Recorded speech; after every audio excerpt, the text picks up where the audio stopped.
or the hereafter. Success in this world or the hereafter. If we want to present our deeds in the court of Allah and thereafter, and for us to succeed, then definitely 100% remember that all success is connected to the Holy Prophet ﷺ's obedience, that we need to instill into our habits the sunnah, the adeem practice. And what is that sunnah? That spread Islam across the world. In the hadith, the words that are mentioned, the Prophet ﷺ has mentioned this blessed sunnah, that Nabi ﷺ was very gentle and tender and soft in his speech and his mannerism. This is what Allah Ta'ala said, that this is my rahmah, that I made the Holy Prophet ﷺ very gentle, caring, soft and tender. That's why you approach him, that's why you embrace him, that's why you want to hug him, that's why you want to be with him all the time.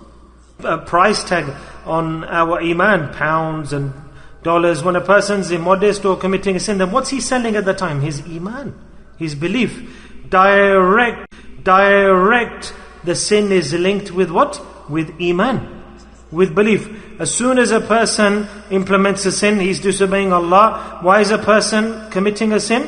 Why is a person disobeying Allah? Because in opposition to that sin, in comparison to that sin, in exchange for that sin, we're receiving something in it, profit or some gain. Either we're experiencing the enjoyment of the nafs, of the desires, or some material thing. That's why we commit sins and do immodesty or do lewd actions. Either we're enjoying it, either we're feeling enjoyment with that sin. Shaitan puts some more enjoyment due to that sin inside.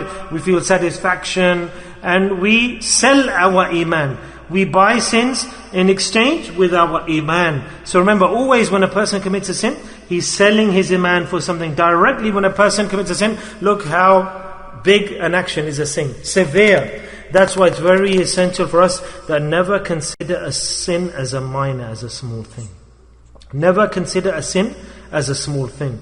Yes, to do haram, to lie, to deceive, to commit fraud. In other words, no way at all. When a person is committing a sin in any way or form, when your nafs is getting excitement or satisfaction or reward in terms of material reward, so-called, or benefit of the world, then we're giving that in exchange to that sin, we are giving the wealth of the hereafter, which is iman. And this is a very wrong transaction that's taken place when a person commits a sin.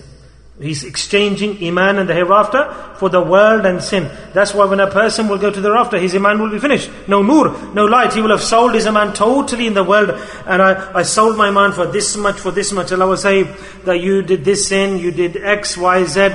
You sold your iman on that day for this much of a sin. So Allah will say that your iman has disappeared and you have got these sins to your name. Directly go to Jahannam, to hellfire, because you are free from iman. Today we don't consider iman as anything. We don't consider sin as a sin. We say, oh no, this is not necessary. This is not unlawful. It's okay. We've got to live in the world. We weren't included in that sin. I didn't do it purposely. I just by accident. No, we've sold our iman at that time.